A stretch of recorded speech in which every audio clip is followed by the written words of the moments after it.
Good morning, everyone. 107 years ago today, the Great War ended on the 11th, and the 11th, setting us to this new step.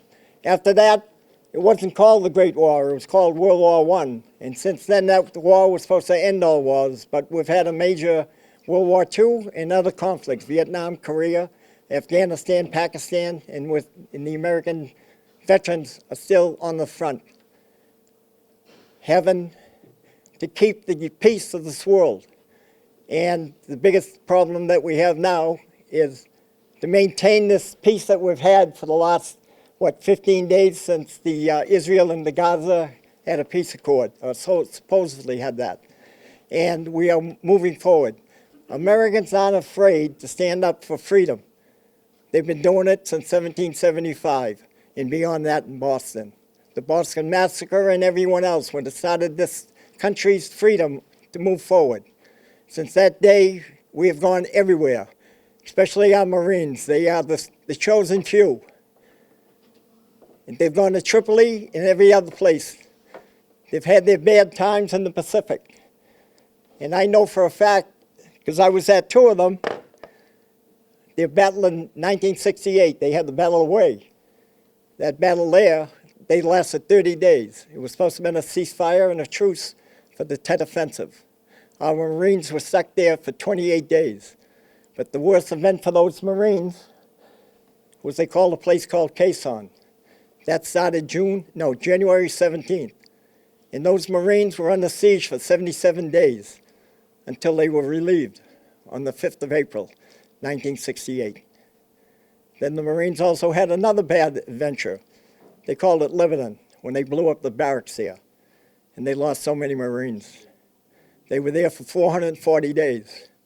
There was a Somerville person also. He was there, Bob Hickey, if you don't know him. He was one of those people.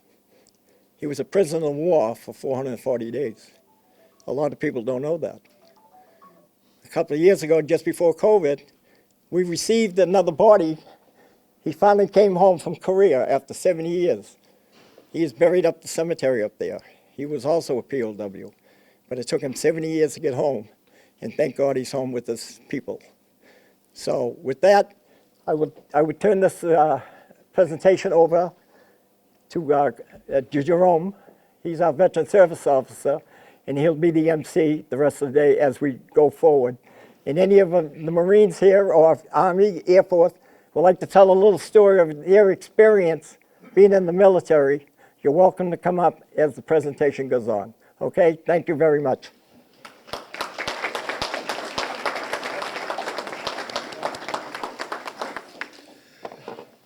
All right, so good morning, everybody. Jerome Thomas, Veteran Services. So before we continue on with our ceremony today, if we can all rise, stand, and let's say our pledge.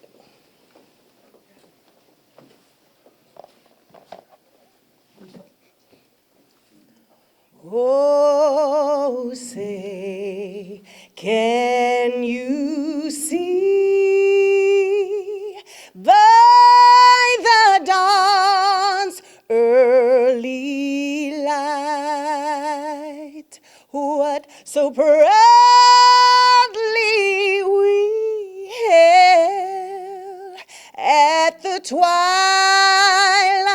last gleaming, whose broad stripes and bright stars through the perilous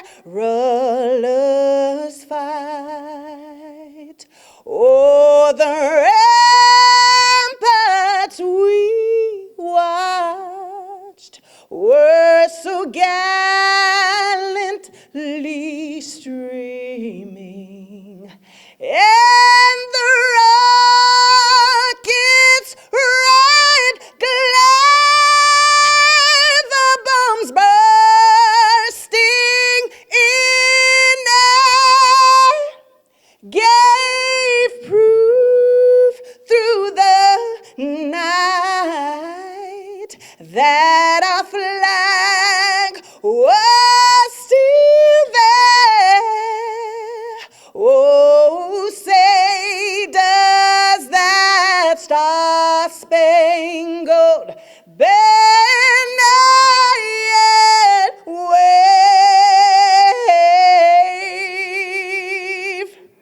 for the land of the free and the home of the brave.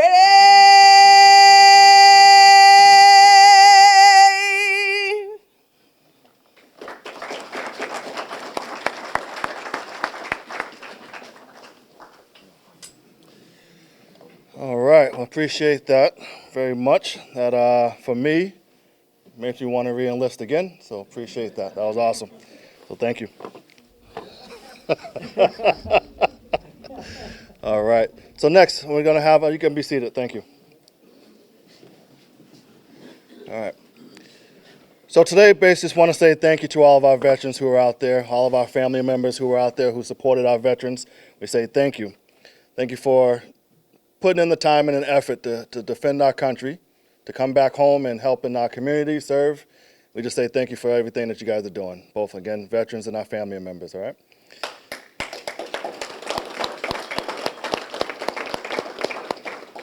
All right. And now I'd like to call up our mayor to say a few words for us as well.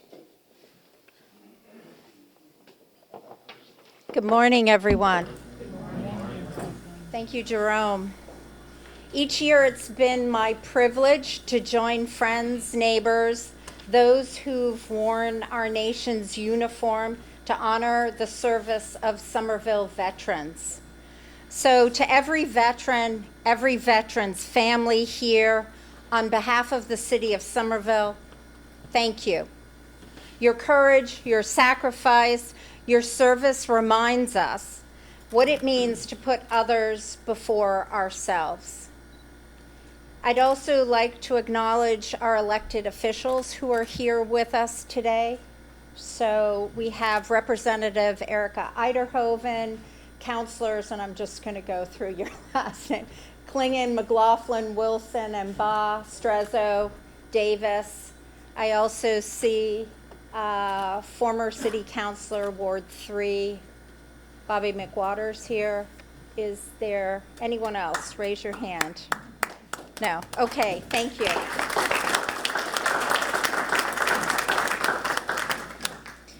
Veterans Day is about connection between generations, between those who served and those who protected, between a community and the people who built it. It's about remembering those who gave everything and recognizing that their legacy, their lives, on in how we care for one another. Here in Somerville, that connection runs deep. You see in the outreach our Veteran Services team does every day, and in the way our residents show up for one another, whether that's through volunteering, community action, or simply taking time to listen. Because when a Veteran Services ends, the community service begins.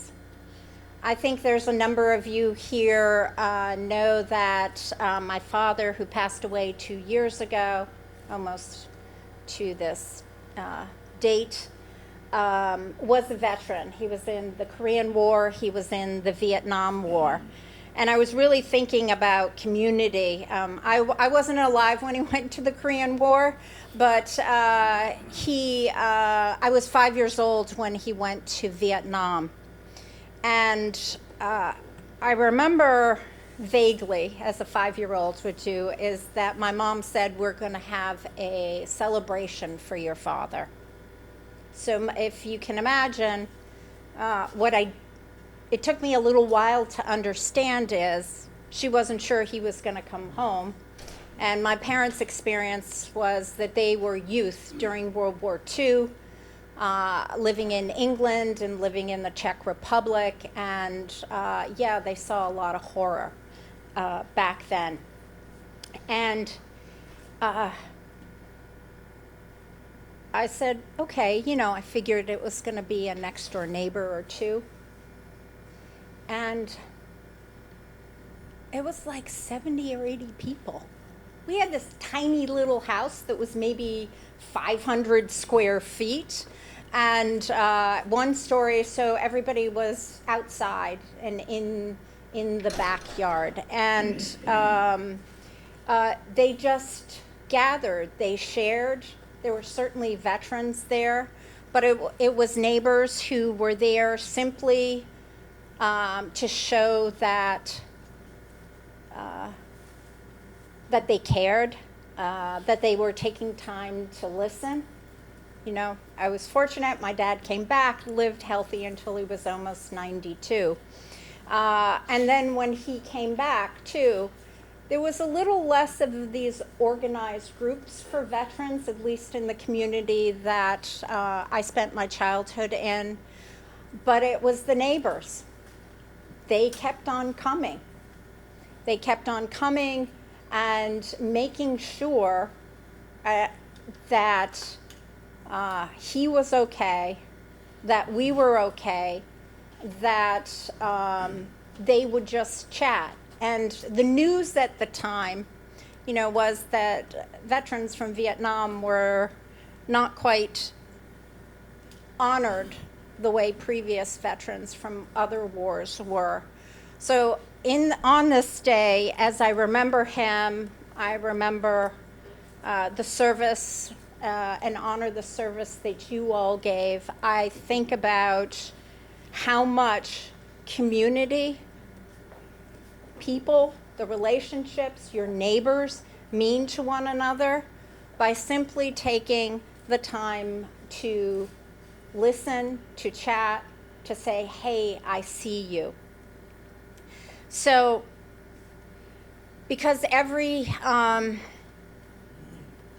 service, veterans service end, that's why it's important to me that we continue to honor in the most celebrated way that we can and respectful way to remind our veterans that our neighbors, our friends, our family are seen.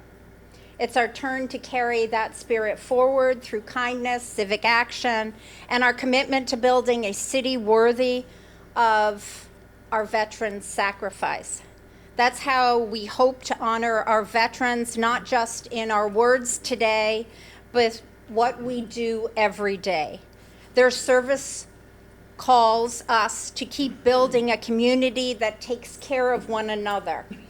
Thank you to Jerome Thomas, the George Dilboy VFW, and everyone who keeps this ceremony a proud Somerville tradition.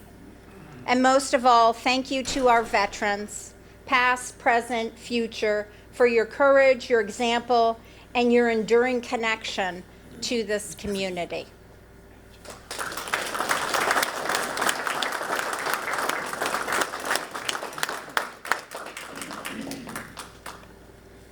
Thank you, Mayor, for those beautiful words. Next, we'd like to bring up Councilman Matt.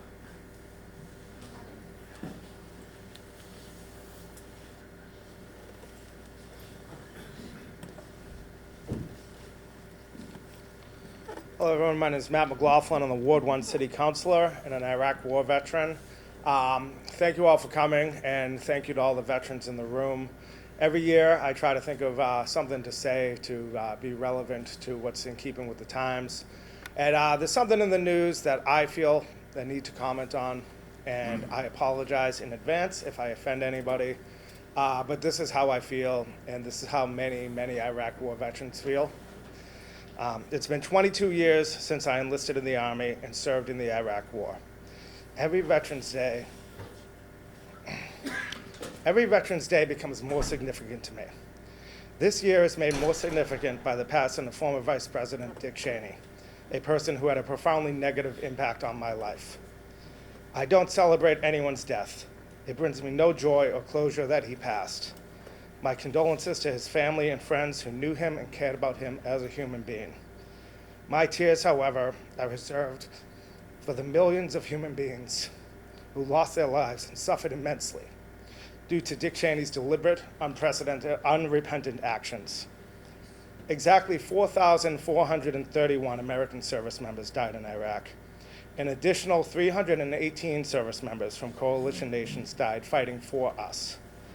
Surviving veterans carry injuries and the hidden traumas of war. Over 1,500 contractors died, 63 associated with Halliburton, the corporation Dick Cheney ran before becoming vice president. The number of Iraqis killed is literally incalculable. Estimates are anywhere between 110,000 to 1 million people. This wide gap is an indication of the callousness in which Iraqi lives were regarded. Behind every one of these victims of war are mothers and fathers who lost their lives needlessly, lost children, children without parents, brothers, sisters, friends, partners, exes, neighbors, co-workers, and familiar faces. All these lives ended or were irreparably damaged for a lie. On November 20th, Dick Cheney will be laid to rest with full honors befitting his status.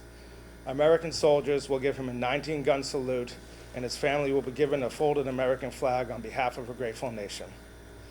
Policymakers and academics will assess his role in history with cold indifference. They will compare the death toll in Iraq to the grand scheme of history and not think about each statistic as a human being that did not have to die. History will remember Dick Cheney. His name must be synonymous with the unnecessary loss of American service members and the nameless Iraqis whose deaths could not even be bothered to be counted. This has to be said now, not after a respectful period, because in a few weeks, everyone but those who suffered directly will forget what happened. These victims are the lasting legacy of Dick Cheney. It is up to us to decide whether their legacy is a painful lesson learned or if we will continue to make the same mistakes. I am a proud Iraq War veteran. I honor anyone who's willing to serve this country, regardless of where and when they served. If I could go back in time, I would still enlist because it's a part of who I am. Yet I would trade every medal, every thank you for your service, every free beer, all of my education benefits, and every Veterans Day ceremony if it meant stopping our elected leaders from wasting another life on an unjust war. Thank you.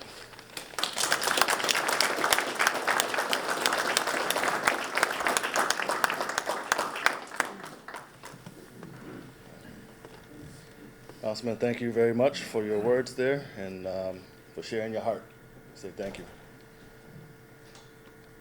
So that's difficult for me to come up and continue on just from hearing those words. You know, it's one of the things that we face in veteran services is dealing with the emotion, dealing with the pain and the hurt. We talk a lot about our physical pains, and we see a lot of folks who have physical issues, but there are a lot of issues that are not seen, and that's one of them. So again, thank you for your service, thank you for your words, and for your heart, and for showing that. We appreciate that very much. So a lot of what we do in veteran services, like I say, is to be there.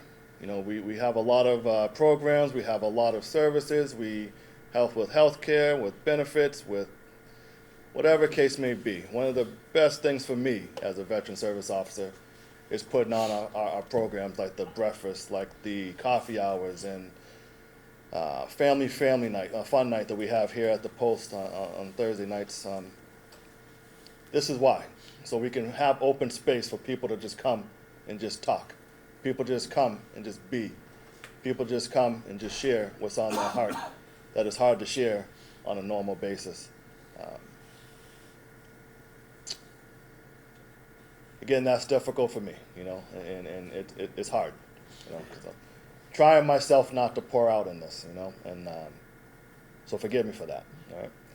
So now I'd like to open it up to anyone here who would like to share a little bit about themselves and their service and their service.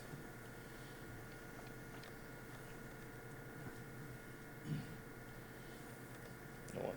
Okay. So yesterday was our 250th for our Marines. So I'll say happy birthday to our Marines. Hoorah!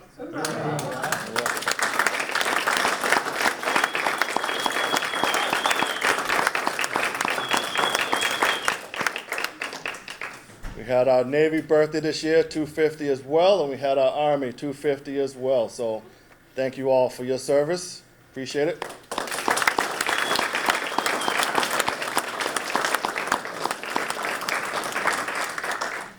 So our veterans come in many forms and shapes. We have a lot of them in the back now who are now serving in our communities, our fire department, police department, our first responders. We want to say thank you for you guys for continuing the service and for continuing what you're doing. We appreciate you. We see you. And just thank you very much.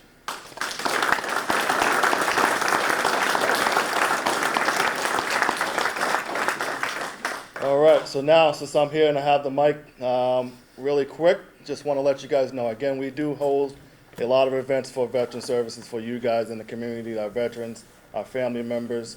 We have our Veterans Breakfast, which we typically do every fourth Thursday of the month. This month we'll have it on the 3rd, next month on the 3rd due to Thanksgiving and Christmas. So we'd like to see you over at the Somerville High School, 9 o'clock in the morning. On your way out, you'll see some small flyers and postcards out there with the list of events that we have for the remainder of this month. And just look forward for them for the remainder future months as well. After this ceremony, we will have lunch upstairs for our veterans, our dignitaries, and family members. So please come up and join us for that. Now I would like to call up Monique. She is our benefits coordinator here in Veteran Services for Somerville, and she will read our proclamation from the governor.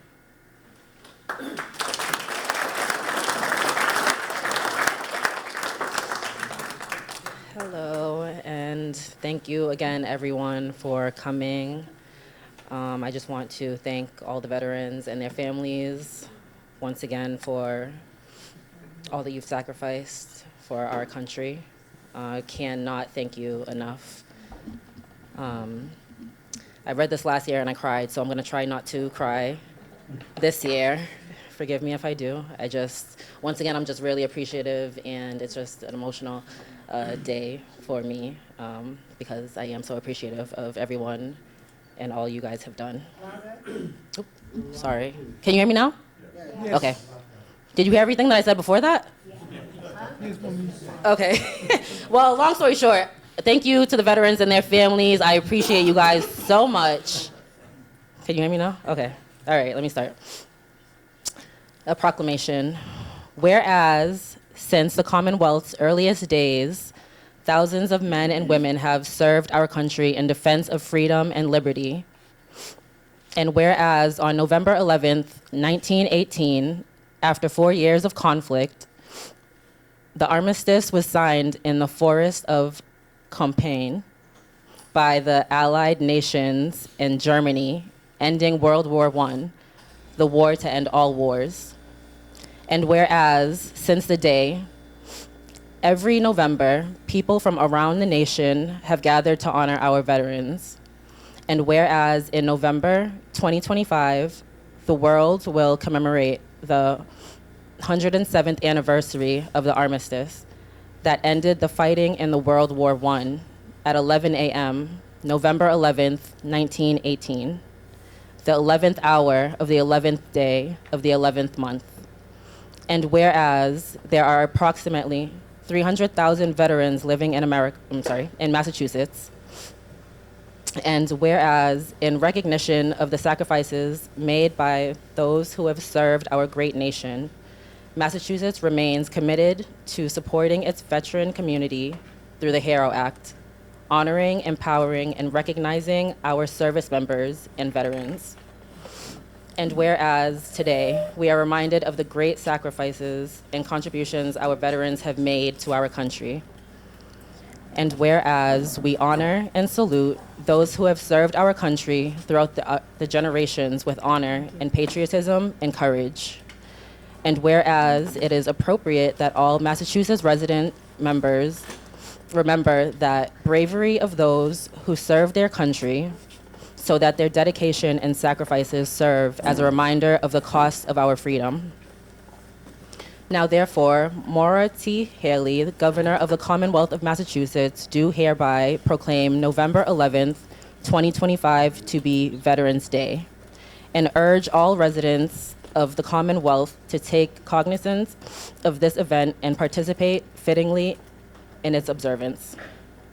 Thank you.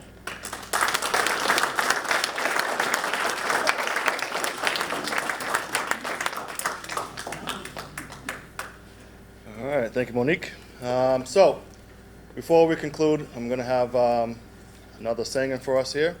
And what I would ask, as I was just sitting here thinking about it, for all of our veterans who are in the room, our non-veterans in the room, but for our veterans, your assignment for today, and for you non-veterans, your assignment for today, is to tell a happy story. Tell a memory of what you've been through, what you've gone through. Something funny, something light, something that you've held on to throughout the years to somebody who's never heard that story, right? It is important to not forget our experiences. It is important not to forget who our veterans are and some of the things that we've gone through. It is a lot, right? It is a lot. And I understand that nobody came up to speak, because it's a lot. Once you start going, some things fall out that we never really intend for it to fall out. So I understand that. So that's why I'm making it a little bit lighter, all right? So tell something funny. So I'll start us off, all right? In boot camp, I think the first morning, because we got there late night in the Marines, we stood on those yellow footprints. We went through the process and just had our heads shaved, and we had our DI come up and taking us to the chow hall. It was probably 4 in the morning. We're all tired, we're all whatever. There was a lot of us. We just came that night, so it was many platoons that were there. And so we're all lined up. We're all covered down. Now drill instructor says, all right, eyeballs. Eyeballs means look at him, right? We all look at him. He said, all right, I'm gonna teach you how to walk in some type of coordinates here. So you're not looking, now I won't use the expression that he used, but so we're all looking at him. And he tells us what to do, and he says, now put your moonbeams, which is your flashlight, put your moonbeams on my feet, all right? So we're all standing there. We all take our moonbeams and we turn it to our drill instructor's feet. One kid, my friend actually, who I went to the Marine Corps with, breaks formation, runs over, and drops his flashlight at the drill instructor's feet. One person. And we're trying our best not to laugh because we're all scared, we're all nervous, and our drill instructor just starts shaking, and he just starts going at the kid, and then he just tells us, let it out. And he gave us that moment to just burst out laughing because it was funny, it was stupid, it was dumb. But it was a funny moment, and that's something that I hold on to that kind of keep me going. There's a lot of funny moments like that just lightens the mood for myself, right? There's a lot of funny moments like that just happen, as 18 years old, newly Marine, well, not a Marine at the time, but a recruit. And those are the things that helped me throughout boot camp, to push through. Just the funny moments that people do, from being nervous, from being scared, from being whatever the case may be. So that's to start us off, all right? So all of our military folks out there, our veterans, share a funny story. Share something about your past, all right? And for all those who are, again, family members and not military, listen. Just listen, all right? So thank you all for coming. Appreciate you. Again, meet us upstairs for lunch if you can. Katjana, I would love to have you come back up and close us out, please.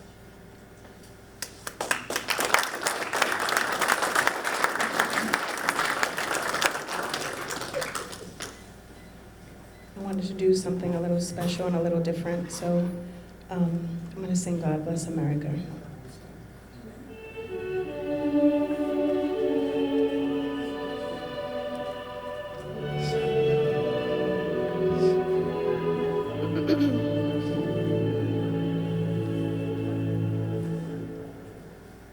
God bless America, land that I love. Stand beside her and guide her through the night with light from above, from the mountains to the prairies, to the oceans white with foam. God bless America, my home sweet home.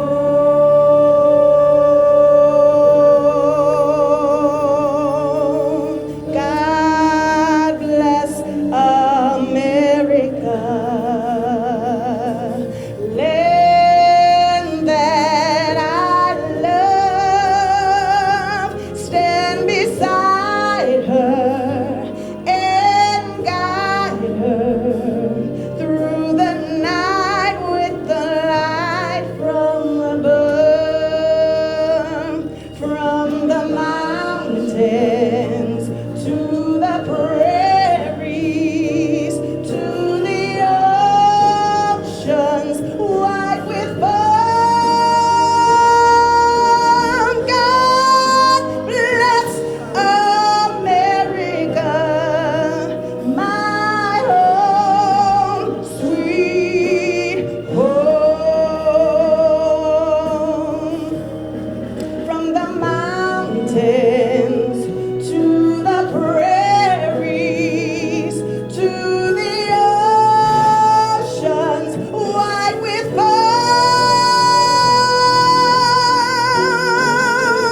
God bless America, my home sweet home.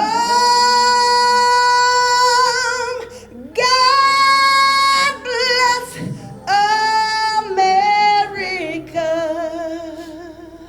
my home sweet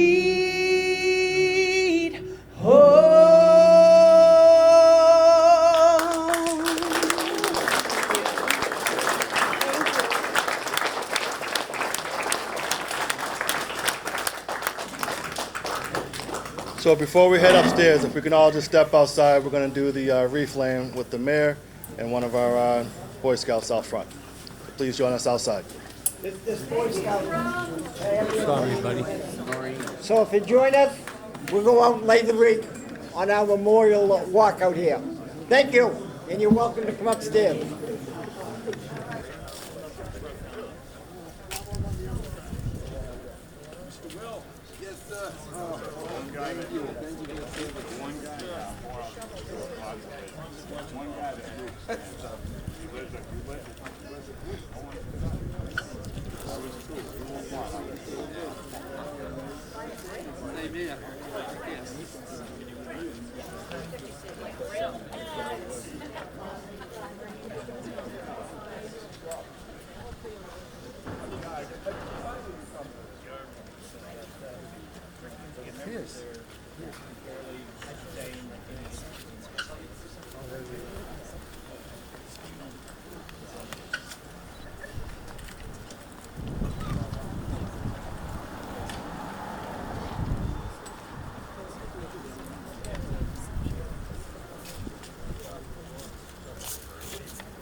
Right in front.